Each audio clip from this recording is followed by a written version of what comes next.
Bakunzi ba Judgment Victory Truth, ndabasuhuje mbahaye ikaze muri uno mwanya wa Soma Bibiliya. Ni urinzwe n'Imana Faustin muvugana muri Bibiliya yera Matayo igice cya 23 niho tugeze.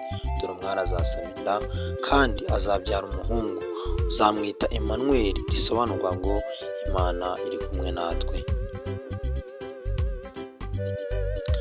Muri Bibiliya ntagatifu Matayo igice cya 23, dore umukobwa w'isugi agiye gusama inda maze azabyara umuhungu, nuko bazamwite Emmanuel, aribyo kuvuga ngo Imana turi kumwe. Nkurekere gukora subscribe, share, like ndetse na comment.